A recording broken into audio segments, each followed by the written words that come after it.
Hindi dapat merong tunog. Iyon ang unang pumasok sa isip ni Alejandro habang isinasara ang mabigat na pinto ng kanyang mansyon. 5 taon na ang nakalipas, ang tanging tunog na sumasalubong sa kanya ay ang alingawngaw ng sarili niyang mga yapak sa malamig na marmol na sahig. Ang kanyang bahay ay hindi isang tahanan. Isa itong malawak at tahimik na mauusoleo ng mga alaala. Bawat sulok ay may anino ni Isabela. Bawat pintuan ay nagsasara sa mga pangarap na hindi natupad. Ang katahimikan dito ay sagrado, isang parusa na kusa niyang niyakap. Ngunit ngayong gabi, may iba. Isang kaluskos, isang napakahinang bulong na parang hangin. Napatigil si Alejandro sa gitna ng grand foyer. Ang kanyang mga balikat na kanina lang ay pagod. Mula sa maghapong pagpupulong sa kumpanya ay biglang nanigas. Ang kanyang mga mata ay dumilim. Sino ang nangahas na basagin ang kanyang kapayapaan? Sinundan niya ang tunog. Dahan-dahan, ang bawat hakbang ay may bigat ng isang hari na naglalakad sa sarili niyang kaharian. Papunta ito sa direksyon ng dining hall, ang lugar na 5 taon na niyang hindi ginagamit. Ang lugar kung saan dapat ay nababalot sa alikabok at dilim, ang mahabang mesa na gawa sa nara. Huminto siya sa tapat ng malaking pinto na bahagyang nakaawang. Sumilip ang kaunting liwanag mula sa siwang at doon narinig niya ito ng mas malinaw. Ang tunog ng isang kutsara na tumatama sa isang plato. At mga boses, maliliit na boses. Kumunot ang noo ni Alejandro. Ang iritasyon ay mabilis na naging galit. Pinasok ba siya ng mga magnanakaw? O mas malala pa, may empleyado ba siyang naglakas ng loob na gamitin ang kanyang pamamahay para sa sariling kapakanan? Sa isang mabilis at walang tunog na kilos, itinulak niya ang pinto. At ang mundo ni Alejandro ay huminto. Ang nakita niya ay hindi mga magnanakaw. Sa ilalim ng kumikinang na chandelier, sa dulo ng kanyang mamahaling mesa, ay may isang babae, si Elena. Ang bago niyang katulong na halos 1 buwan pa lang sa serbisyo. Mukha itong natakot na daga, nanlaki ang mga mata sa gulat. At sa paligid niya, may 4 na maliliit na batang lalaki. 4 na magkakaparehong mukha.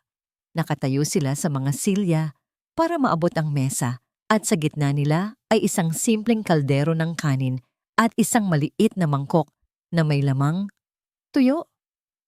Naghahati-hati sila sa isang pirasong isda. Sa ibabaw ng kanyang lamesa na nagkakahalaga ng 1 milyon. Isang nag-aalab na galit ang umakyat sa dibdib ni Alejandro. Ito ay isang insulto, isang paglapastangan sa kanyang tahanan, sa kanyang mga alaala. Anong ibig sabihin nito? Tanong niya. Ang kanyang boses ay kalmado, ngunit may nakatagong bagsik. Napatalon si Elena sa kinaupuan. Ang 4 na bata ay napahinto. Ang kanilang mga bibig ay puno pa ng kanin. Ang kanilang mga mata ay bilog na bilog sa takot. Sir Alejandro? Nautal si Elena. Nanginginig ang mga kamay. Hindi ko po. Akala ko po. Mamaya pa po ang uwi ninyo. Hindi pinansin ni Alejandro ang kanyang paliwanag. Ang kanyang mga mata ay nakatuon sa mga bata. 4. Bakit 4? Ang kanilang mga mukha. May kung anong pamilyar sa hugis ng kanilang mga mata, sa kanilang maliliit na ilong. Naglakad siya palapit. Ang bawat yapak ay parang dagundong sa nakabibinging katahimikan. Napaurong ang mga bata. Nagsisiksikan sa likod ni Elena na parang mga sisiw na nagtatago sa kanilang inahin. Sino ang mga batang ito? Mariin niyang tanong. Mga anak mo? At bakit sila nandito sa pamamahay ko, Mano, sa hapagkainan ko? Sir, pasensya na po. Umiiyak na si Elena. Wala po akong mapag-iwanan sa kanila. Pero hindi na nakikinig si Alejandro. Ang kanyang atensyon ay nakuha ng isang bagay. Isa sa mga bata, ang pinakamaliit na mukhang pinakamatapang, ay sumilip mula sa likod ni Elena at sa paggalaw ng kanyang ulo, Ang kwelyo ng kanyang damit ay bahagyang bumaba at nakita ito ni Alejandro sa gilid ng leeg ng bata. Isang maliit na marka, isang balat na hugis bituin. Ang hangin ay tila ninakaw mula sa mga baga ni Alejandro. Napahakbang siya paatras. Ang kanyang puso ay nagsimulang tumibok ng napakabilis na parang gusto nitong kumawala sa kanyang dibdib. Hindi, hindi maaari. Ang balat na yon, ang balat na yon ay marka ng kanilang pamilya. Nasa kanya rin yon, nakatago sa likod ng kanyang tainga. Nasa ama niya at sa lolo niya. Isang marka na ipinapasa sa mga panganay na lalaki ng pamilya de Villa. Isang marka na dapat ay namatay at na 15 taon na ang nakalipas. Kasama ng 4 niyang anak. Ang galit sa kanyang puso ay biglang napalitan ng isang nakakagimbal na pagkalito at takot. Dahan-dahan, itinaas niya ang kanyang nanginginig na kamay at itinuro ang bata. Ang balat na yan. Tumingin siya kay Elena. Ang kanyang mga mata ay nagtatanong, nagmamakaawa, humihingi ng sagot sa isang imposible at nakakabaliw na tanong. Sino ang mga batang ito? Ulit niya, pero ngayon, basag na ang kanyang boses. Si Elena, na nakikita ang pagbabago sa mukha ng kanyang amo, ay mas lalong natakot. Hindi siya makapagsalita. Ang mga labi niya ay nangangatog at ang mga luha ay nagsimulang mamuo sa kanyang mga mata. Umiling lang siya na parang ang pagsasalita ay magpapatotoo sa bangungot na biglang gumising sa kanilang lahat. Sumagot ka! Sigaw ni Alejandro. Ang boses niya ay basag sa gitna ng galit at isang damdamin na hindi niya mapangalanan. Isang nakakabaliw na pag-asa. Humakbang siya palapit, nilampasan si Elena at lumuhod sa harap ng batang may balat. Ang mga mata ng bata ay puno ng takot, ngunit hindi ito umiyak. Tinitigan lang siya nito. Sa malapitan, ang pagkakahawig ay hindi maikakaila. Ang mga matang yon, ay kay Isabela. Saan? Saan mo nakuha ang markang yan? Tanong ni Alejandro. Ang kanyang boses ay naging isang pakiusap. Napahawak ng mahigpit ang bata sa palda ni Elena at nagtago sa likod nito. Muling tumayo si Alejandro at hinarap si Elena. Ang kanyang pagtitimpi ay tuluyan ng nawala. Hinawakan niya ito sa magkabilang balikat, hindi mahigpit, ngunit sapat para maramdaman nito ang panginginig ng kanyang mga kamay. Elena, magsalita ka. Pakiusap. Sino ang mga batang ito? Ang mga luha ni Elena ay tuluyan ng bumagsak. Binuka niya ang kanyang bibig para magsalita, para sabihin ang katotohanang 5 taon niyang itinago sa kanyang dibdib. Ngunit walang salitang lumabas. Ang hangin sa silid ay mabigat. Puno ng mga tanong na walang sagot, ng amoy ng tuyo at kanin, at ng tibok ng 5 pusong puno ng takot at 1 pusong puno ng kaguluhan. At sa gitna ng lahat ng yon, isang boses ang pumunit sa katahimikan, isang boses na kasing talim ng yelo at kasing tigas ng diamante. Alejandro. Automatikong napabitiw si Alejandro kay Elena. Dahan-dahan siyang lumingon na parang isang tau-tauhan na hinihila ng hindi makitang tali. Si Elena ay napapikit na para bang ang tunog pa lang ng boses na yon ay isang sampal na sa kanyang mukha. Sa may pintuan, nakatayo ang kanyang ina. Si Doña Bernarda de Villa. Perpekto ang pagkakaayos ng buhok. Ang kanyang damit ay walang gusot. Ang kanyang mukha ay isang maskara ng marangal na pagkasuklam habang tinitingnan ang eksena sa harap niya. Mula sa marungis na itsura ni Elena, sa mga takot na bata, hanggang sa kalat sa kanyang mamahaling hapagkainan. Ang mga mata ni Bernarda ay huminto kay Elena at ang kanyang mga labi ay kumibot sa isang ngisi na walang bahid ng kabaitan. Alejandro, Anong ginagawa ng mga basura dito sa pamamahay mo? Basura. Isang salita lang.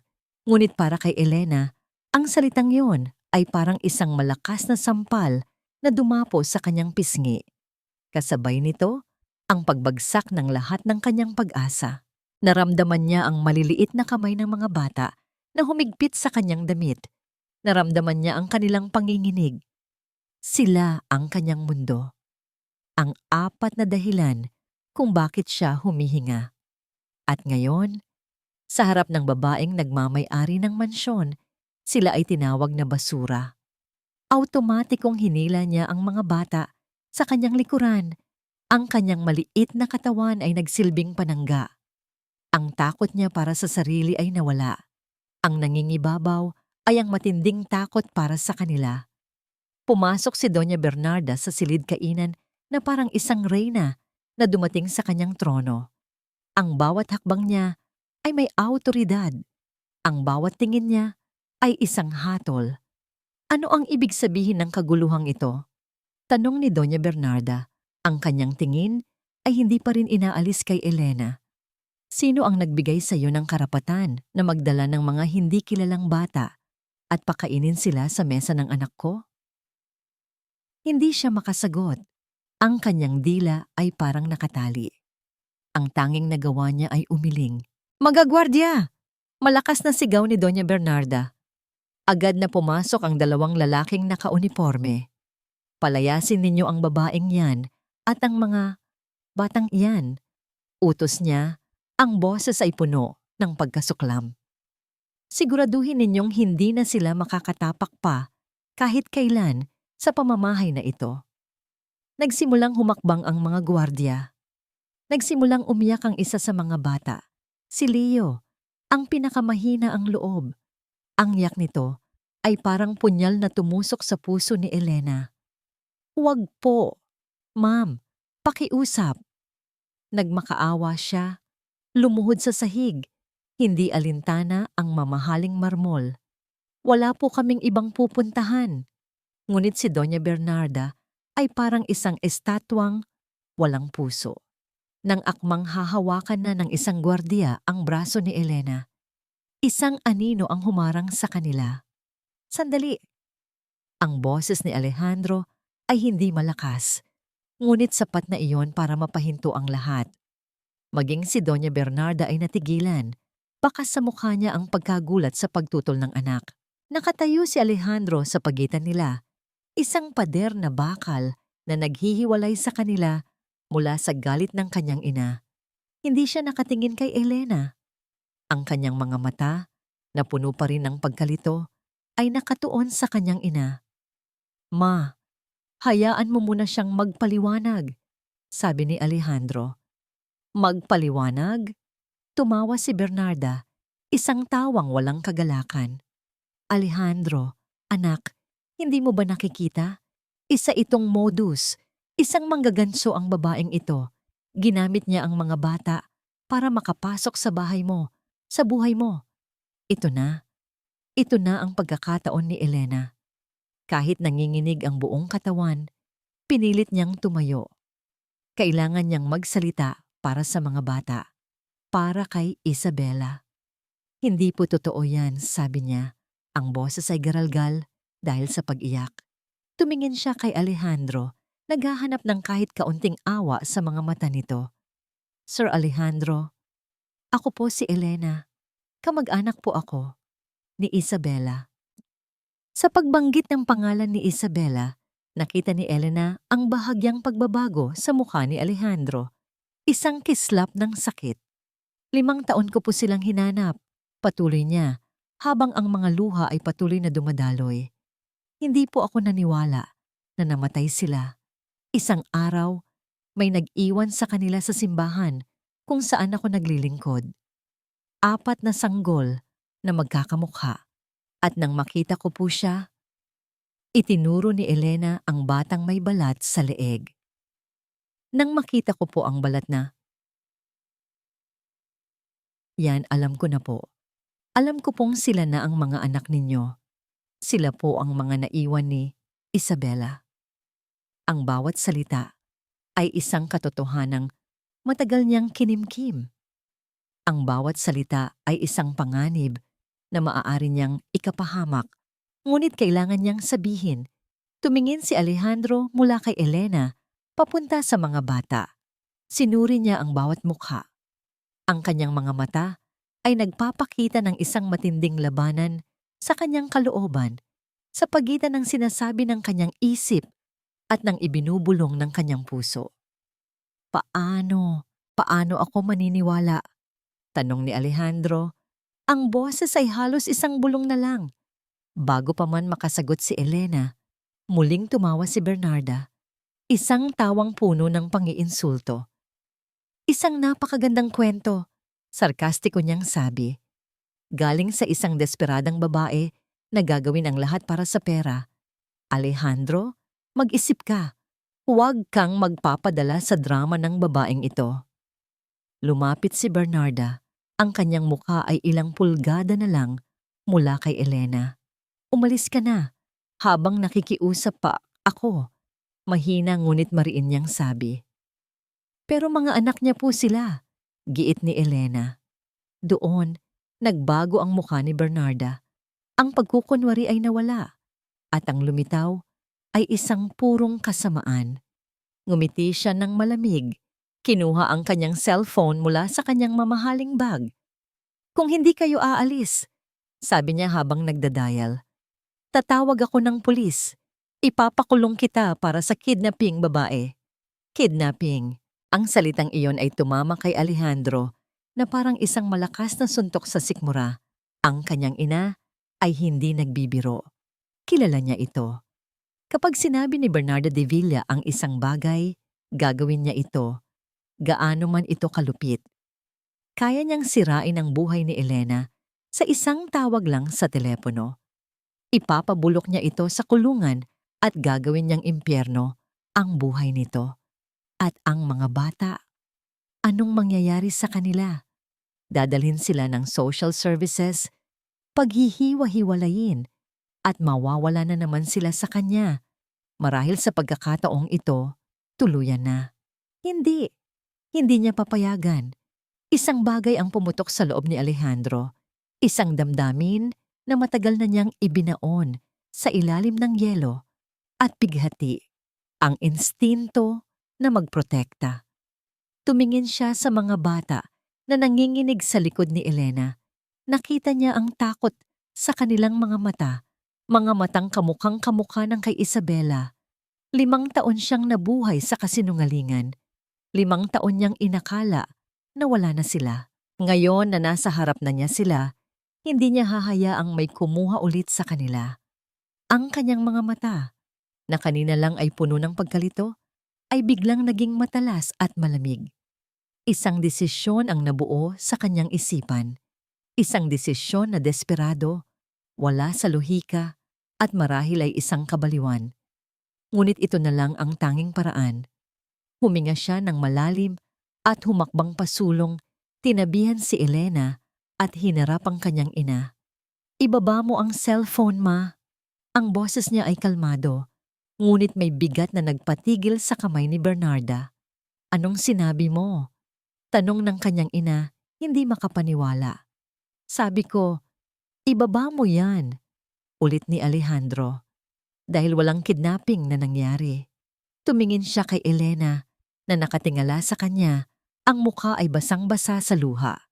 At pagkatapos, tumingin siyang muli sa kanyang ina. Ang kanyang mga mata ay matatag na parang bato. She is my fiancé, ma. Ang katahimikan sa silid ay naging nakabibingi. Maging ang pag-iyak ng mga bata ay huminto. Ang mga gwardiya ay hindi gumalaw. Si Elena ay napanganga. Ang kanyang mga mata ay nanlaki sa pagkabigla. Ang perpektong maskara ni Doña Bernarda ay nagkaroon ng lamat. Ano? Nababaliw ka na ba? Hindi ako nababaliw, matatag na sabi ni Alejandro. Hinawakan niya ang kamay ni Elena. Malamig ito at nanginginig, ngunit hinawakan niya ito ng mahigpit. Si Elena ang fiancé ko at mga anak ko sila. Ang bawat salita ay isang kasinungalingan, ngunit habang binibigkas niya ito, Isang bahagi sa kanya ang gustong maging totoo ang lahat. Ito ang pinakamabilis na paraan upang protektahan sila. Kung si Elena ay fiancé niya, may karapatan itong manatili sa bahay. At kung mga anak niya ang mga bata, walang sino man, kahit pa ang sarili niyang ina, ang may karapatang magpalayas sa kanila. Hindi ako naniniwala, sigaw ni Bernarda. Niloloko mo lang ako. Nilason ng babaeng yan ang isip mo. Hindi ito panloloko, sabi ni Alejandro. Panahon na para malaman mo. Alam niyang hindi sapat ang mga salita. Kailangan niya ng aksyon. Hindi niya binitawan ang kamay ni Elena. Hinila niya ito palayo sa silid kainan, palayo sa mga mata ng kanyang ina. Saan tayo pupunta? Takot na tanong ni Elena. Hindi siya sumagot hanggang sa marating nila ang kanyang pribadong library. Ipinasok niya si Elena at isinara ng malakas ang pinto. Sa wakas, binitawan niya ang kamay nito. Humarap si Elena sa kanya. Ang mukha ay puno ng pagkalito at takot. Sir, anong ibig sabihin ng mga sinabi ninyo? Tinitigan siya ni Alejandro. Sa ilalim ng malambot na ilaw ng library, nakita niya ang pagod sa mukha nito. Ngunit nakita rin niya ang tapang. Ang tapang ng isang inang gagawin ang lahat para sa kanyang mga anak. Kailangan mong makinig sa akin, Elena. Seryoso niyang sabi. Ang sinabi ko kanina ay isang kasinungalingan. Pero kailangan nating panindigan. Pero bakit po? Dahil iyon lang ang paraan para maprotektahan ka at ang mga bata mula sa nanay ko. Diretsong sagot ni Alejandro.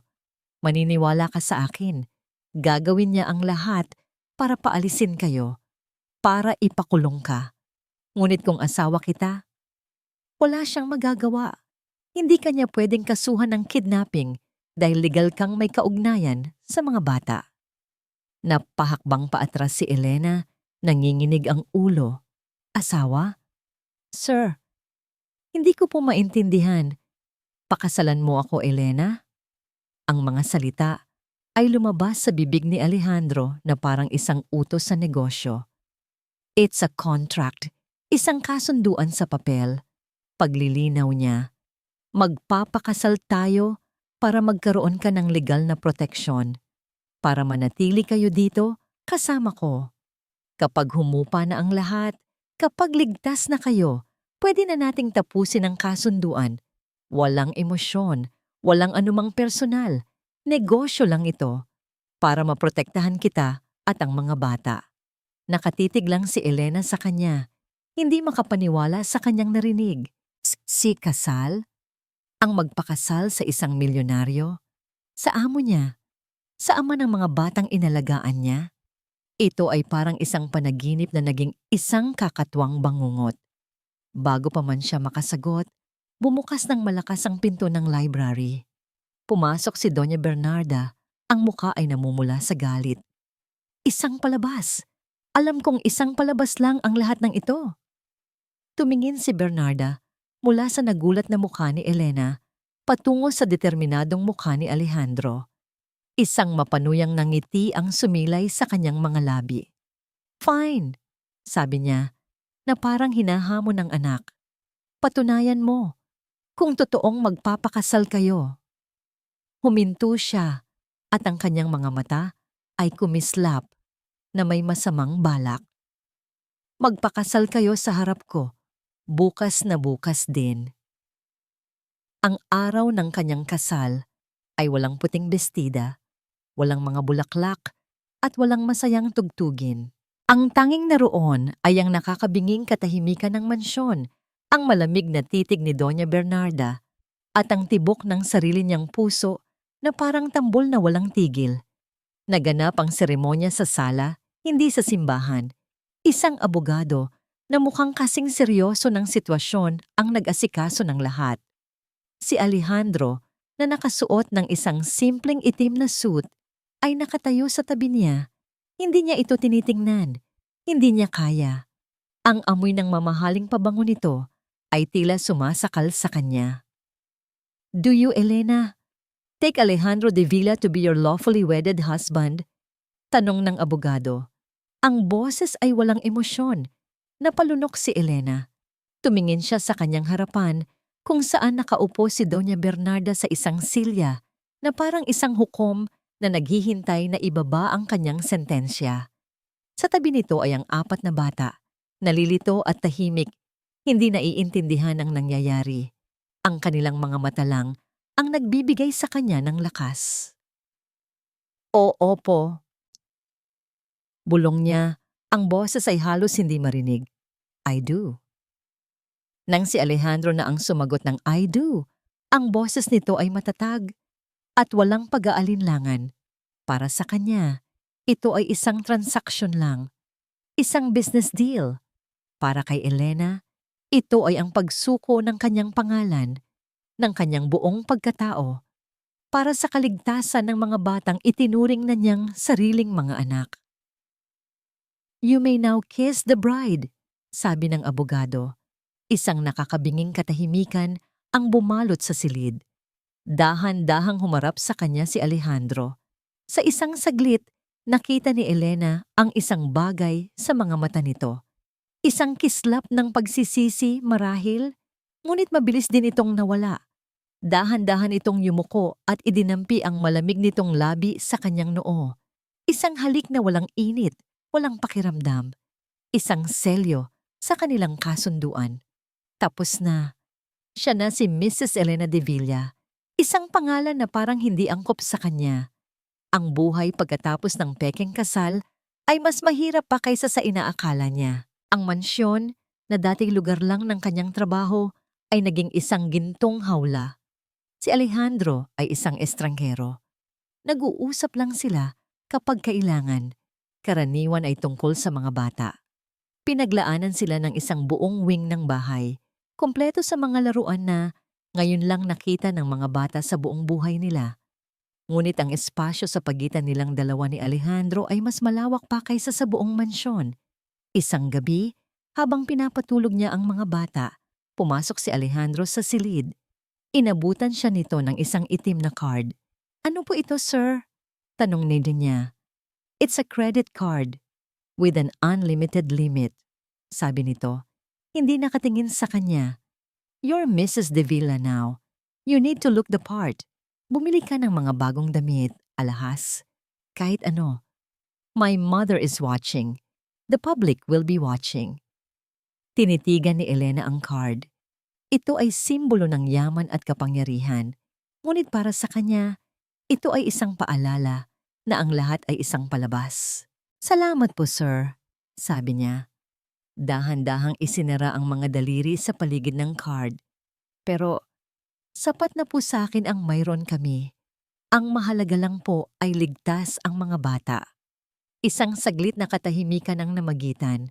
Sa wakas, tumingin si Alejandro sa kanya at sa pagkakataong yon, ang kanyang mga mata ay hindi na kasing lamig. Just take it, Elena. Please, sa kabilang dako, si Doña Bernarda ay hindi tumigil. Hindi man siya makagalaw sa legal na paraan, sinimulan niya ang kanyang gera sa ibang larangan. Isang umaga, habang nag-aalmusal, ipinakita sa kanya ng isa sa mga katulong ang isang online na article. Ang headline, The Mystery Cinderella, Who is Alejandro de Villa's Secret Bride? Binasa ni Elena ang article at ang bawat salita ay parang karayom na tumutusok sa kanyang puso. Walang pangalan na binanggit, ngunit ang mga detalye ay malinaw. Isang katulong na may kaduda-dudang nakaraan na biglang naka-jackpot. Isang gold digger na gumamit ng mga bata para makuha ang yaman ng mga De Villa. Alam niya kung kaninong gawa ito. Ngunit ang pinakamasakit na dagok ay dumating ng gabing iyon. Habang naghahanda siya ng gatas para sa mga bata, tumunog ang kanyang cellphone. Isang hindi rehistradong numero. Hello? Elena? Anak? Ang boses sa kabilang linya ay sa kanyang tiyahin mula sa probinsya at umiiyak ito. Tiya, anong nangyari? Kinakabahang tanong ni Elena. May mga lalaking pumunta dito sa atin. Mga mukhang siga. Nagtatanong tungkol sa'yo. Tungkol sa pamilya natin. Sinasabi nila, May mga utang ka raw na hindi binabayaran. Pinagbabantaan nila kami, Elena. Ano bang nangyayari? Nanlamig ang buong katawan ni Elena. Napaupo siya sa sahig ng kusina. Ang cellphone ay nanginginig sa kanyang kamay. Ito na. Sinimulan na ni Bernarda ang pag-atake. At hindi lang siya ang target nito. Idinadamay na nito ang kanyang pamilya. Ang mga taong wala namang kinalaman sa gulo na ito. Naramdaman niya ang pagpanik. Ano ang gagawin niya? Paano niya poprotektahan ang kanyang pamilya na nasa malayo? Ang kasunduan nila ni Alejandro, sapat ba ito para pigilan ang isang demonyong tulad ni Bernarda? Ang galit ni Alejandro ay isang tahimik na apoy. Hindi ito sumisigaw, ngunit kaya nitong tupukin ang lahat sa kanyang daraanan. Habang nakaupo sa kanyang opisina kinabukasan, binabasa ang report mula sa kanyang private investigator. Ang apoy na yon ay nagsimulang mag-alab. Naroon ang lahat sa mga litrato at dokumento. Ang mga lalaking ipinadala ng kanyang ina sa probinsya, ang mga pekeng paratang ng utang, ang pananakot sa pamilya ni Elena. Isinara niya ng marahan ang folder. Sa loob ng 5 taon, hinayaan niyang maghari-harian ang kanyang ina sa buhay niya. Hinayaan niyang diktahan nito ang kanyang mga desisyon, manipulahin ang kanyang kalungkutan. Ngunit ngayon, may iba na siyang responsibilidad. 4 na maliliit na responsibilidad. At isang babaeng sa ngalan ng batas ay asawa niya. Kinuha niya ang kanyang telepono at diniyal ang numero ng kanyang ina. Isang ring lang. Sumagot na ito. Ang boses ay matamis na parang pulot. Alejandro, hiho. Itigil mo na. Putol ni Alejandro. Ang boses ay malamig na parang yelo. Anong sinasabi mo? Nagmamaang-maangang tanong ni Bernarda. Ang mga tauhan mo sa probinsya, ang pananakot sa pamilya ni Elena, itigil mo na lahat, mariin niyang sabi. This is the first and the last time I will warn you. Narinig niya ang pagtawa ng kanyang ina sa kabilang linya. Pinoprotektahan mo na siya ngayon, ang babaeng yan. Pinoprotektahan ko ang ina ng mga anak ko. Pagtatama ni Alejandro, subukan mong galawin ulit ang pamilya niya, ma, at makikita mo ang hindi mo pa nakikita sa akin. Hindi na niya hinintay ang sagot nito. Ibinaba niya ang tawag at itinapon ang telepono sa mesa. Nang gabing iyon, umuwi si Alejandro na may dalang bigat sa kanyang dibdib. Ang mansyon ay tahimik, ngunit hindi na ito ang katahimikan ng kamatayan na dati niyang nararamdaman. Ngayon, mayroon ng mahinang tunog ng buhay sa loob nito. Sinundan niya ang isang malambot na ilaw na nagmumula sa silid ng mga bata. Huminto siya sa may pintuan na bahagyang nakaawang at pinanood ang eksena sa loob. Nakaupo si Elena sa sahig, pinalilibutan ng 4 na bata na nakapajama. Ang kanyang boses ay mahinahon at puno ng pagmamahal. At ang mama ninyo, si Isabela, ay parang isang bituin. Narinig niyang sabi ni Elena. Kahit hindi ninyo siya nakikita, palagi siyang nandyan sa langit. Nakabantay sa inyo. Siya ang pinakamagandang bituin sa lahat. Talaga po, Mama Elena? Tanong ng isa sa mga bata. Oo naman, sagot ni Elena. At alam niyo ba, tuwing gabi, kapag titingin kayo sa pinakamaliwanag na bituin, kumikindat yon sa inyo. Iyon ang paraan niya ng pagsasabi na I love you. Isang bagay ang kumirot sa puso ni Alejandro. Sa lahat ng inaasahan niya, hindi niya inakala ito. Inakala niya, gagawin ni Elena ang lahat para burahin si Isabela. Ngunit heto siya, itinatanim sa isipan ng mga bata ang alaala ng kanilang tunay na ina sa pinakamagandang paraan na posible. Hindi niya namalayan na nakatayo na pala siya roon ng matagal. Nang magsimula ng humikab ang mga bata, isa-isa silang tinulungan ni Elena na humiga sa kanilang mga kama. Umalis si Alejandro bago pa man siya makita. Nagpunta siya sa kusina, nagugutom. Ngunit natigilan siya sa kanyang nakita. Sa maliit na mesa sa sulok ng kusina, nakaupo si Elena, mag-isa. Sa harap niya ay isang plato ng kanin at isang platito na may lamang asin.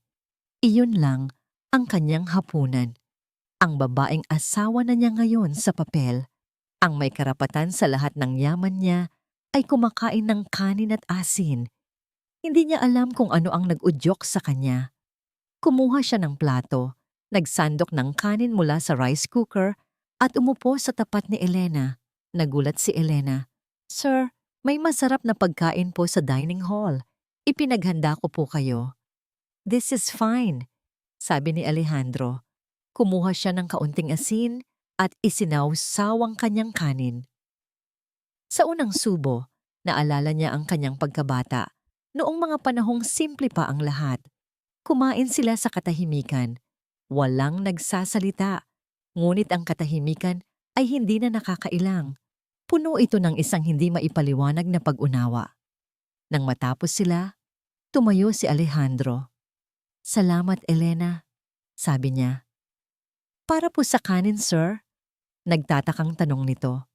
Umiling si Alejandro at sa wakas ay tinitigan ito ng diretso sa mata. "Salamat sa pag-aalaga sa mga anak ko at salamat sa hindi mo paglimot kay Isabela." Sa unang pagkakataon, nakita ni Alejandro ang isang totoong nangiti mula kay Elena. Hindi ito pilit, hindi ito dahil sa takot. Isang maliit, mahiyain, ngunit napakatamis na ngiti.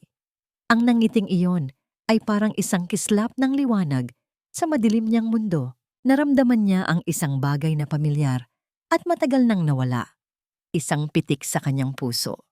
Nang gabing iyon, bago siya matulog, naramdaman ni Alejandro ang isang kakaibang kapayapaan. Marahil, hindi naman pala isang masamang desisyon ang lahat ng ito. Ngunit ang kapayapaang iyon ay biglang winasak ng pagtunog ng kanyang cellphone.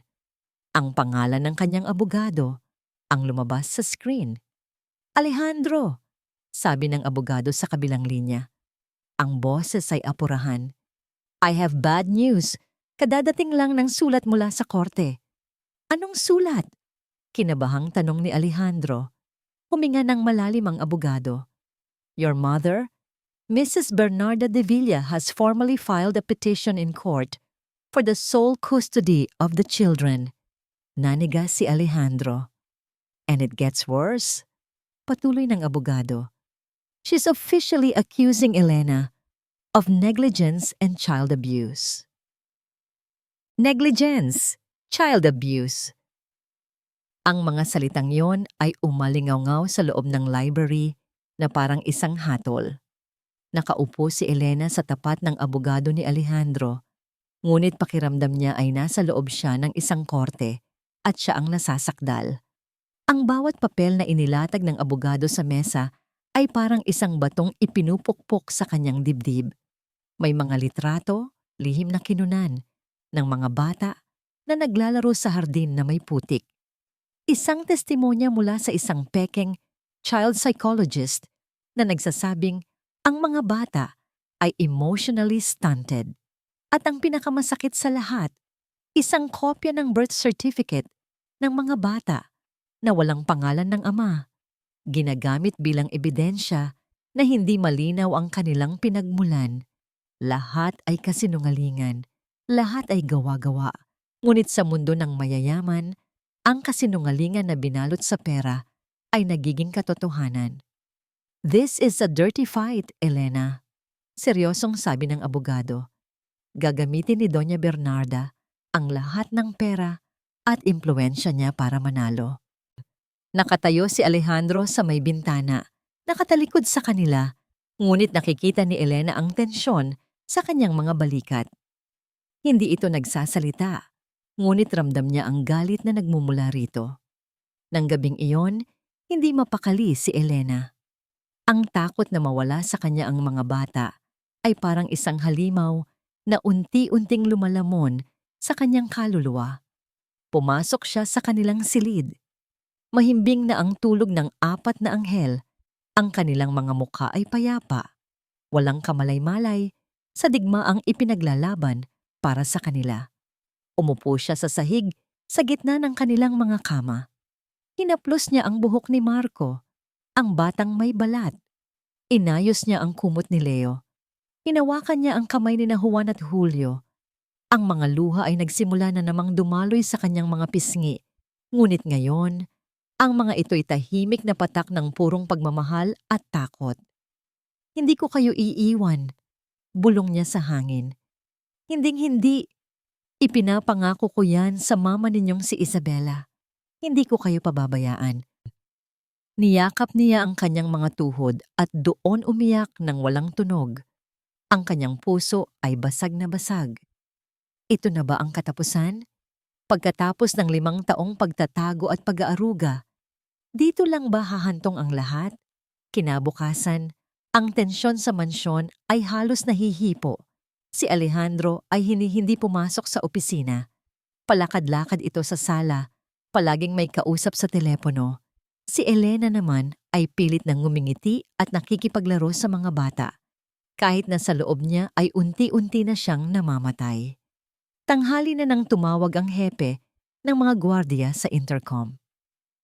Sir Alejandro, mayroon pong isang babae sa labas ng gate. Gusto raw po kayong makausap, sabi ng gwardiya. Sabihin mo, wala ako. Mabilis na sagot ni Alejandro, abala sa pagbabasa ng mga dokumento. Sinabi na po namin, sir, pero nagpupumilit po siya, sabi ng gwardiya. Sabi niya, tungkol daw po ito kay Ma'am Isabela. Buhay at kamatayan daw po ang nakasalalay. Sa pagbanggit ng pangalan ni Isabela, lahat sila ay natigilan. Napatingin si Alejandro kay Elena, ang kanyang mga mata ay nagtatanong. Sino siya? Tanong ni Alejandro sa intercom. Hindi po nagpakilala, sir. Matanda na po siya. Mukhang pagod at balisa. Nag-isip si Alejandro sandali. Sige, papasukin mo siya. Pero samahan ninyo hanggang dito sa pinto. Ilang minuto ang lumipas. May kumatok sa pinto. Isang gwardiya ang nagbukas nito at pumasok ang isang babaeng nasa mga edad na 60. Payat ito, kulubot na ang balat. At ang kanyang mga mata ay puno ng isang uri ng kalungkutan na dala ng maraming taon ng pagsisisi. Tumingin ang babae sa paligid at nang makita nito si Alejandro, ang kanyang mga mata ay nanlaki sa takot at pag-aalinlangan. Sino ka? Malamig na tanong ni Alejandro. Nanginginig ang mga kamay ng babae habang hinahawakan ng kanyang luma ng bag. Ako po si Lydia. Nauutal niyang sabi. Ako po ang nurse na nag-alaga kay Isabela noong nasa ospital siya. Nanigas si Alejandro. Maging si Elena ay napahawak sa kanyang dibdib. Ang nurse? Bakit siya nandito pagkatapos ng 5 taon? Ano ang kailangan mo? Tanong ni Alejandro. Ang boses ay nagpipigil ng ang galit. Ang babaeng ito ay parte ng kanyang masamang panaginip. Yumuko si Lydia, hindi makatingin ng diretso. Marami po akong kasalanan sa inyo, sir. 5 taon ko pong dinala ang konsensya ko. Hindi ko na po kaya. Kailangan niyo pong malaman ang totoo. Ang totoong ano? Huminga ng malalim si Lydia na parang nag-iipon ng lahat ng natitira niyang lakas. Tumingin ito sa kanilang dalawa at ang mga luha ay nagsimulang mamuo sa kanyang mga mata. Ang totoo po, simula niya basag ang kanyang boses. Hindi namatay sa panganganak si Isabela at hindi rin namatay ang mga bata. Ang sinabi niya ay isang kumpirmasyon lang ng hinala nila, ngunit ang marinig ito mula sa bibig ng isang saksi ay may ibang bigat. Ngunit hindi pa tapos si Lydia. Tumingin siya nang diretso sa mga mata ni Alejandro. Ang kanyang mukha ay puno ng matinding pagsisisi at takot para sa kaluluwa niya. May isa pa kayong dapat malaman. Bulong niya, ang bawat salita ay parang isang pako na ibinabaon. Tungkol sa totoong dahilan ng pagkamatay ni Isabela, may isa pa kayong dapat malaman. Tungkol sa totoong dahilan ng pagkamatay ni Isabela. Ang mga salita ng nurse ay nanatiling nakabitin sa hangin, mabigat at puno ng masamang pangitain. Isinenyas ni Alejandro ang mga gwardiya na lumabas. Nang magsara ang pinto ng library, ang tanging natira ay silang 3 at ang isang katotohanang naghihintay na sumabog. Magsalita ka, utos ni Alejandro. Ang bawat salita ay may diin. Ano ang nalalaman mo? Si Lydia, ang nurse, ay huminga ng nanginginig. Ang kanyang mga mata ay nakatuon sa sahig na parang ang pagsasabi ng katotohanan ay isang krimen na ngayon pa lang niya gagawin. Hindi po aksidente ang nangyari kay Isabela. Panimula niya, hindi po siya namatay dahil mahina ang kanyang puso o dahil sa hirap ng panganganak. Kumunot ang noo ni Alejandro.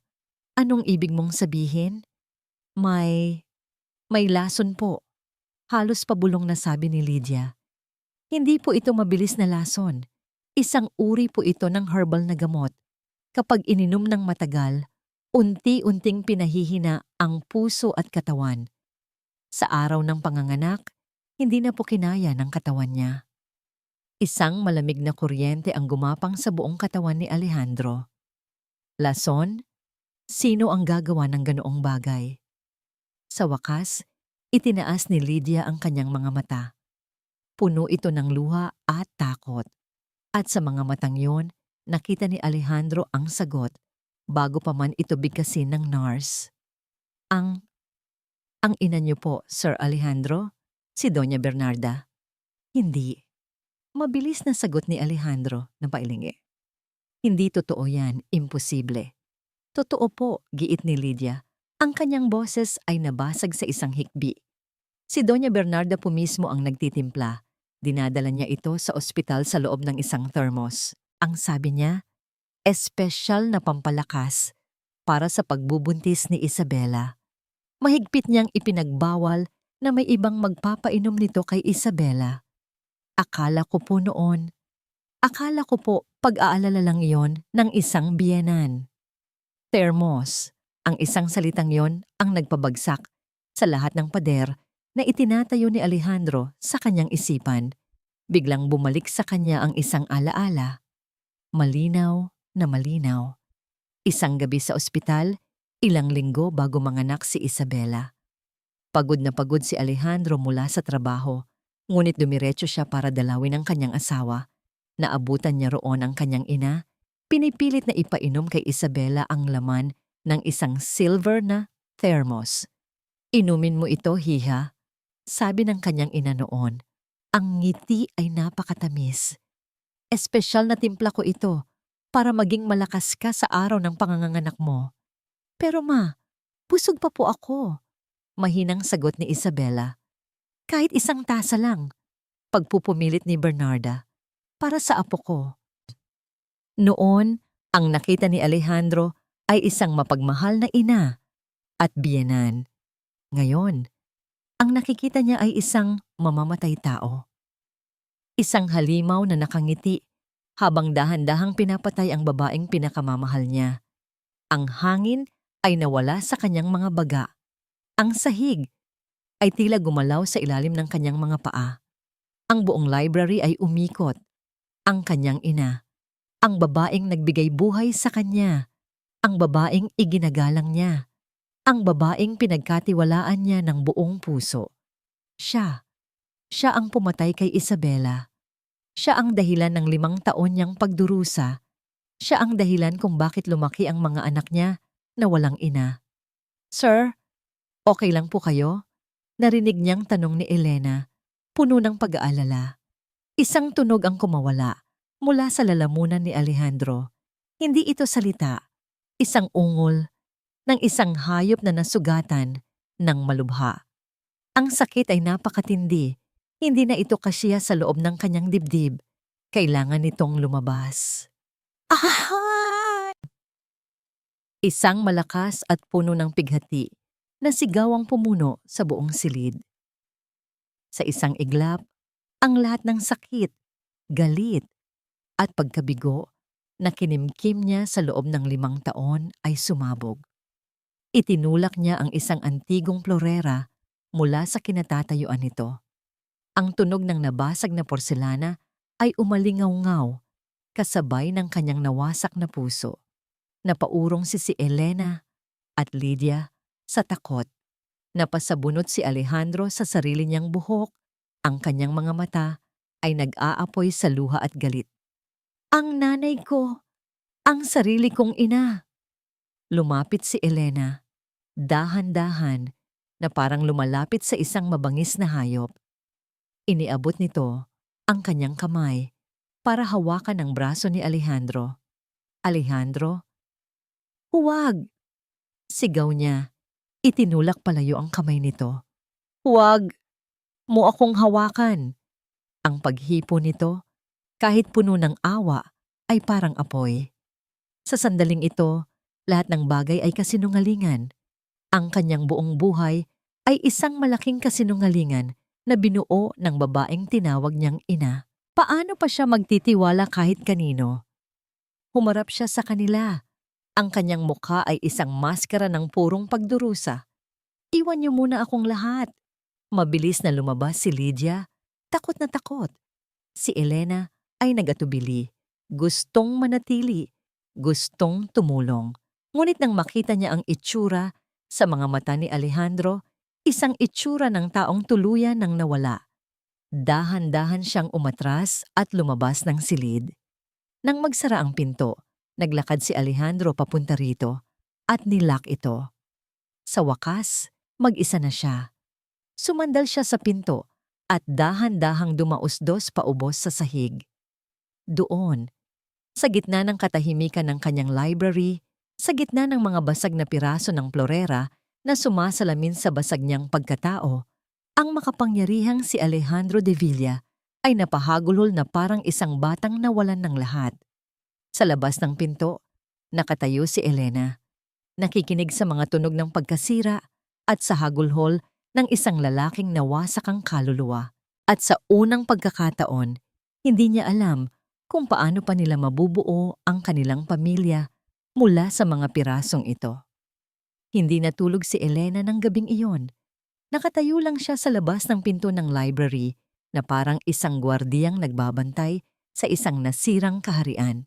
Sa loob ng ilang oras, ang tanging naririnig niya ay ang tunog ng mga nababasag na bagay at ang paulit-ulit na hagulhol na puno ng sakit. Pagkatapos, katahimikan. Isang katahimikan na mas nakakatakot kaysa sa ingay. Hindi niya sinubukang kumatok. Alam niyang walang salita ang makakapagpagaling sa sugat na natamo ni Alejandro. Ang tanging magagawa niya ay maghintay, magbantay, at iparamdam sa kanya, kahit sa gitna ng katahimikan, na hindi siya nag-iisa. Kinabukasan, ang sinag ng araw ay tila nag-aatubiling pumasok sa mga bintana ng mansyon. Handa na si Elena sa pinakamasama. Marahil ay lalabas si Alejandro mula sa silid na yon. Sisigawan siya at palalayasin silang lahat dahil ang kanilang pagdating ang nagdala ng impyernong ito sa buhay niya. Bandang 8:00 ng umaga, narinig niya ang tunog ng pagpihit ng lock. Dahan-dahang bumukas ang pinto. Ang library ay isang larawan ng pagkawasak. Mga aklat na nakakalat sa sahig. Mga basag na gamit. Sa gitna ng lahat ng yon, nakatayo si Alejandro. Ang itsura niya ay mas malala pa kaysa sa silid. Ang kanyang damit ay gusot-gusot. Ang kanyang buhok ay magulo. Mayroon siyang mga dark circles sa ilalim ng kanyang mga mata na ngayon ay namumugto at pula. Ngunit sa kabila ng pagod at sakit, may bagong kislap sa mga mata niya. Hindi na ito ang malamig na tingin ng isang milyonaryo o ang basag na tingin ng isang taong nasaktan. Ito ay ang matigas na tingin ng isang sundalong papasok sa isang digmaan. Naglakad siya palabas ng library, nilampasan si Elena na parang hindi siya nakita. Ngunit pagkatapos ng ilang hakbang, huminto ito. Hindi ito lumingon. Elena, sabi niya, ang boses ay magaspang at pagod. Sir, mahinang sagot niya, isang mahabang katahimikan. At pagkatapos, patawad, isang salita lang. Ngunit para kay Elena, ang isang salitang yon ay naglalaman ng lahat. Patawad sa pagsigaw niya, patawad sa pagtulak niya, patawad sa pagdududa niya.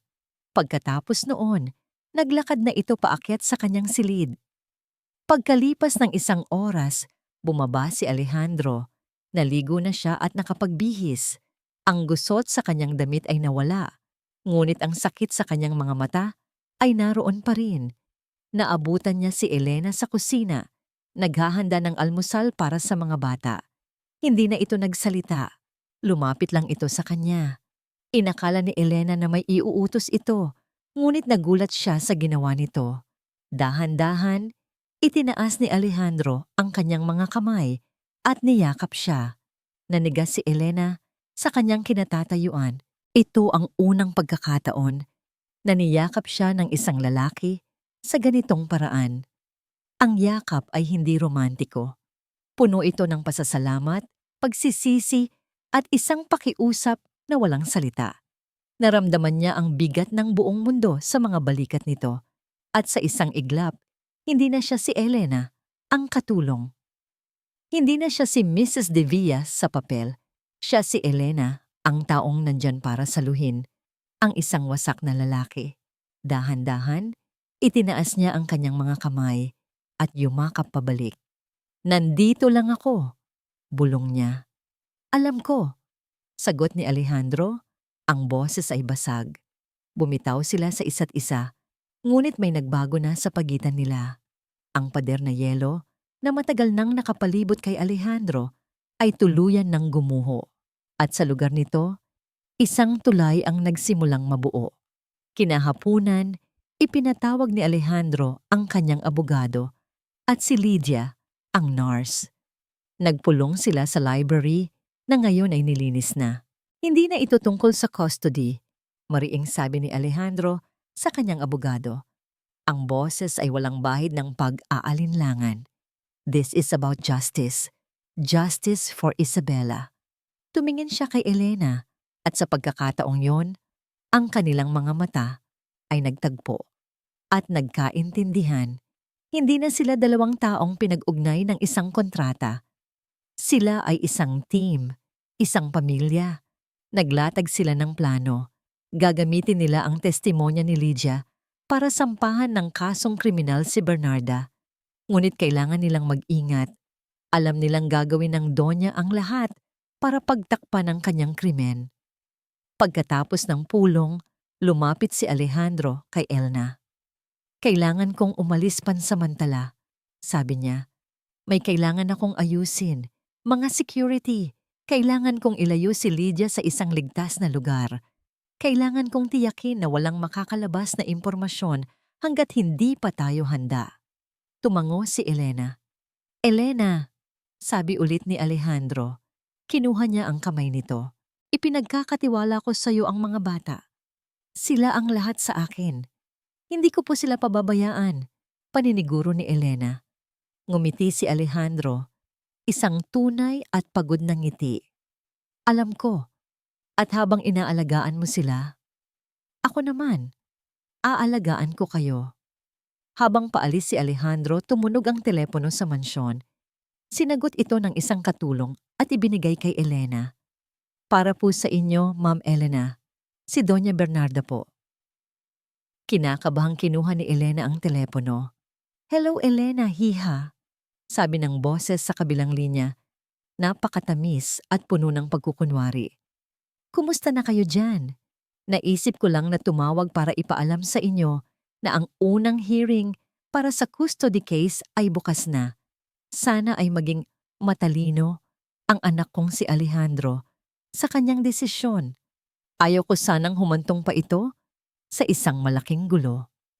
Naramdaman ni Elena ang panlalamig sa kanyang buong katawan. Hindi pa alam ni Bernarda na alam na nila ang lahat. Naglalaro pa rin ito ng kanyang maruming laro. Kampante, na hawak niya ang lahat ng baraha. Ngunit sa pagkakataong ito, tumingin si Elena sa papalayong sasakyan ni Alejandro at isang bagong tapang ang umusbong sa kanyang puso. Magkikita po tayo bukas, Doña Bernarda. Kalmadong sagot ni Elena. Ang digmaan ay magsisimula na at sa pagkakataong ito, handa na silang lumaban. Ang meeting ay idinaos hindi sa korte, kundi sa pribadong conference room ng law firm ni Bernarda. Ito ay isang power play. Isang paraan para ipakita ni Bernarda na siya pa rin ang may kontrol, na siya ang nagtatakda ng mga patakaran. Nang dumating si Alejandro kasama si Elena at ang kanilang abogado, naroon na si Bernarda, nakaupo sa dulo ng isang mahabang mahogany table. Mukha siyang isang reyna sa kanyang trono, kalmado at kampante. Sa tabi niya ay ang kanyang pangkat ng mga abogado. Lahat ay mukhang matatalim na aso na handang kumagat. "Mabutit dumating kayo," sabi ni Bernarda. Isang matamis ngunit mapanlinlang na ngiti ang nasa kanyang mga labi. Hindi siya tumingin kay Elena, na para bang ito ay hangin lang. "Alejandro, anak, ginagawa ko ito para sa kapakanan mo at ng mga bata." Umupo si Alejandro sa kabilang dulo ng mesa, sa tapat mismo ng kanyang ina. Hinawakan niya ang kamay ni Elena sa ilalim ng mesa, isang tahimik na senyas ng suporta. "Let's not waste each other's time, ma," malamig na sabi ni Alejandro. "Ano ang gusto mo?" Ang nangiti ni Bernarda ay bahagyang lumawak. "Simple lang, ibibigay ko sa babaeng yan ang halagang gusto niya para mawala na siya sa buhay natin. 5 milyon? 10? Pangalanan niya. At sa iyo mapupunta ang kustodya ng mga bata. Siyempre, ako ang tutulong sa iyo na alagaan sila. Mailalayo natin sila sa masamang impluwensya at palalakihin natin sila bilang mga tunay na Devilla." Rinig ni Alejandro ang mahinang paghinga ni Elena sa tabi niya. Ang alok ay isang direktang insulto, isang sampal sa lahat ng sakripisyo nito. "Paano kung sabihin kong hindi kami interesado sa pera?" Tanong ni Alejandro. Nawala ang ngiti ni Bernarda. "Kung gayon, magkita-kita tayo sa korte. At sisiguraduhin kong pagsisisihan ng babaeng yan ang araw na pumasok siya sa buhay natin. Mayroon akong sapat na ebidensya para ipakita na isa siyang pabayang ina. At ikaw, Alejandro, pipiliin mo ba ang isang hamak na katulong kaysa sa sarili mong ina at sa kapakanan ng iyong mga anak?" Ito na, ang sandaling hinihintay ni Alejandro. Dahan-dahan, inilabas niya ang isang maliit na digital recorder mula sa kanyang bulsa at ipinatong ito sa mesa. "Hindi na natin kailangang umabot sa korte, ma," sabi ni Alejandro. Ang kanyang boses ay kalmado na may nakatagong panganib. "Dahil ang pinag-uusapan natin dito ay hindi na kapabayaan, kundi pagpatay." Kumunot ang noo ni Bernarda. "Anong pinagsasasabi mo?" Hindi sumagot si Alejandro. Pinindot lang niya ang play button sa recorder. Si Doña Bernarda po mismo ang nagtitimpla. Dinadala niya ito sa ospital sa loob ng isang thermos. Unti-unting pinahihina ang puso at katawan. Ang boses ni Lydia, nanginginig at puno ng pagsisisi, ay pumuno sa buong silid. Bawat salita na lumalabas sa recorder ay parang isang martilyo na unti-unting dumudurog sa maskara ng pagiging perpekto ni Bernarda. Ang kulay sa kanyang mukha ay unti-unting nawala. Ang kanyang mga mata, na kanina lang ay puno ng kumpiyansa, ay ngayon ay nanlalaki sa takot at hindi makapaniwala. "Saan mo nakuha yan?" nautal niyang tanong. "Isang peking recording, isang paninira." "Peke ba, ma?" tanong ni Alejandro. "Kung gayon, marahil ay kilala mo kung sino ang nasa likod ng pinto na yan." Itinuro ni Alejandro ang isang pinto sa gilid ng conference room. Sa senyas niya, dahan-dahan itong bumukas at mula roon, lumabas si Lydia, ang nurse. Nakayuko ito, ngunit puno ng determinasyon. Ang pagbagsak ni Bernarda ay mabilis at tuluyan. Ang itsura sa kanyang muka ay isang halo ng pagkabigla, pagtataksil, at purong takot. Tumingin siya mula kay Lydia papunta kay Alejandro. "Anak," nagsimula siyang magmakaawa. Huwag mong gawin to sa akin. Ina mo ako." Tumayo si Alejandro. Ang kanyang mukha ay walang emosyon, Ang lahat ng luha, lahat ng galit ay naubos na. Ang natira na lang ay isang malamig na katotohanan. Hindi na kita ina mula sa araw na ito. Sabi niya, ang boses ay matigas na parang bato. Ang ina ko ay hindi isang mamamatay tao. Ang ina ko ay hindi kayang saktan ang sarili niyang mga apo. At sisiguraduhin kong pagbabayaran mo ang ginawa mo kay Isabela. Humarap si Alejandro, hinawakan ng kamay ni Elena at nagsimulang maglakad palabas. Alejandro, bumalik ka dito! Desperadong sigaw ni Bernarda. Hindi mo ako pwedeng talikuran. Ako ang ina mo. Ako ang nagbigay sa'yo ng lahat. Huminto si Alejandro sa may pinto, ngunit hindi siya lumingon. Ibinigay mo sa akin ang lahat, sabi niya, maliban sa katotohanan, at iyon ang tanging bagay na mahalaga. Inilabas niya si Elena mula sa silid. Kasunod ang kanilang abogado. Ang huli nilang narinig ay ang tunog ng pagbagsak ng isang bagay sa sahig. Si Doña Bernarda de Villa, ang reyna, ay tuluyan ng bumagsak mula sa kanyang trono. Habang nagsasara ang pinto, ang kanyang mga sigaw ng galit at pagkatalo ay umalingaw-ngaw sa pasilyo bago tuluyang maglaho sa katahimikan. Ang digmaan ay tapos na. Makalipas ang ilang buwan, ang dating malamig at tahimik na mansyon ng mga de Villa ay nagbago. Ang dating alingaw-ngaw ng kalungkutan ay napalitan na ng mga tunog ng tawanan. Ang mga anino sa pasilyo ay napalitan na ng mga bakas ng maliliit na paa na naghahabulan. Ang bahay na dati isang museo ng mga alaala ay naging isang tunay na tahanan. Si Bernarda de Villa ay hinarap ang batas. Ang kanyang yaman at kapangyarihan ay hindi naging sapat para pagtakpan ang isang krimen na sinaksihan ng konsensya. Ang kanyang pagbagsak ay naging malaking balita, ngunit para kay Alejandro at Elena, ito ay pagsasara lamang ng isang madilim na kabanata. Hindi nila ito ipinagdiwang.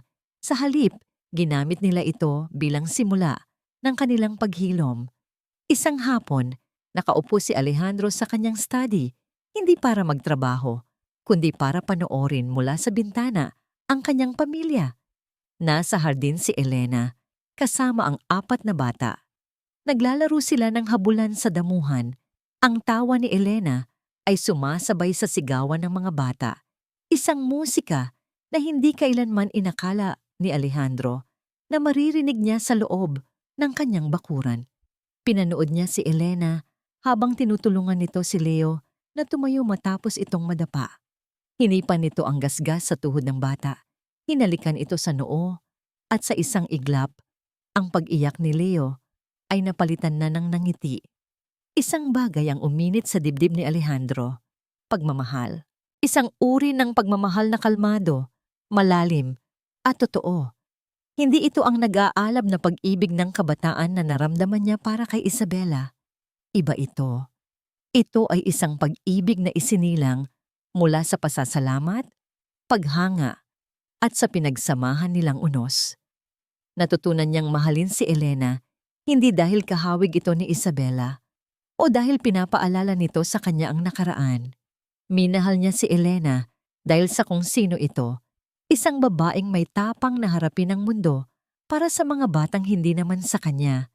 Isang babaeng nagturo sa kanya kung paano muling magtiwala at isang babaeng nagdala ng buhay pabalik sa kanyang patay na mundo. Nagpasya siyang gamitin ang isang bahagi ng yaman na dapat ay sa kanyang ina para magtayo ng isang foundation sa pangalan ni Isabela.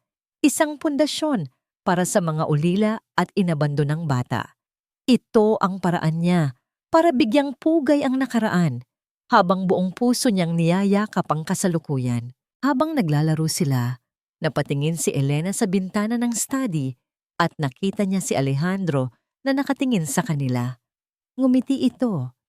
Isang ngiti na umaabot hanggang sa mga mata. Kumaway siya pabalik. Ang puso niya ay puno ng isang kaligayahang hindi niya kailanman inakalang mararanasan. Natatandaan pa niya ang unang araw niya sa mansyon, ang takot niya sa bawat sulok, ang pakiramdam na isa lang siyang hamak na katulong. Ngayon, sa bawat sulok ng bahay na ito, ang nakikita niya ay mga alaala ng tawanan, ng pag-aaruga at ng pagbuo ng isang pamilya. Si Alejandro ay hindi na ang malamig at supladong amo na una niyang nakilala. Sa likod ng imahe ng isang makapangyarihang CEO, natuklasan niya ang isang lalaking may malambot na puso, isang amang gagawin ng lahat para sa kanyang mga anak, at isang asawang natututong magmahal muli. Ang kanilang kasunduan sa papel ay matagal nang napunit at napalitan ng isang pangakong isinulat sa kanilang mga puso. Nang gabing iyon, ang hapagkainan na dating naging saksi sa kanilang unang pagtatagpo ay puno na ng buhay. Ang mahabang mesa ay hindi na para sa isang tao lang. Nakaupo sila roon bilang isang kumpletong pamilya. Ang pagkain ay masasarap at marami, ngunit ang tunay na nagpapasaya sa lahat ay ang kwentuhan at tawanan. "Papa," sabi ni Marco, ang batang may balat. "Naalala ko po dati, masarap din po yung kinakain natin kay Mama Ellen." "Oo nga po," segunda ni Juan. "Yung kanin na may asin." Nagkatinginan si Alejandro at Elena at sabay silang napangiti. "Alam niyo ba?" sabi ni Alejandro sa mga anak, ang kanyang boses ay malambing. "Para sa akin, iyon ang pinakamasarap na pagkain sa buong mundo." Nagtaka ang mga bata. "Bakit po, Papa?" Tumingin si Alejandro kay Elena. Ang kanyang mga mata ay puno ng pagmamahal at pasasalamat. Hinawakan niya ang kamay nito sa ibabaw ng mesa. "Dahil ang kanin na iyon, ang kanin at asin na sinasabi ninyo," paliwanag niya, "ay niluto ng Mama Elena ninyo, hindi lang gamit ang apoy. Niluto niya iyon gamit ang kanyang pagmamahal, at ang pagmamahal na iyon ang siyang nagligtas sa inyong lahat, ang nagligtas sa akin." Naramdaman ni Elena ang pag-init ng kanyang mga mata. Isang butil ng luha ang pumatak, ngunit hindi ito luha ng kalungkutan, kundi luha ng purong kaligayahan. "Kayo," sabi ni Alejandro, habang pinipisil ng marahan ang kamay ni Elena at tinitingnan ang apat niyang anak. "Kayong lima, kayo ang tunay kong yaman." Pagkatapos ng hapunan, habang pinapanood nila ang mga bata na naglalaro sa hardin, sa ilalim ng mga bituin, niyakap ni Alejandro si Elena mula sa likod. Isinandal ni Elena ang kanyang ulo sa dibdib nito, ninanamnam ang kapayapaan ng sandaling iyon. "Tingnan mo ang pinakamaliwanag na bituin," bulong ni Elena. Itinuturo ang langit. "Si Isabela yan, at sigurado ako, masaya siya para sa atin."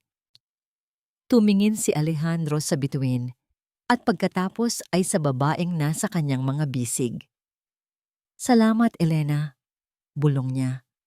"Salamat sa pagturo sa akin kung ano ang tunay na pagmamahal. Salamat sa pagbibigay sa akin ng isang tahanan." Hinarap niya si Elena at hinalikan ito. Isang halik na puno ng pangako, ng paghilom, at ng isang bagong simula. Isang halik na nagsasabing sa wakas, pagkatapos ng mahabang panahon, sila ay tunay nang nakauwi.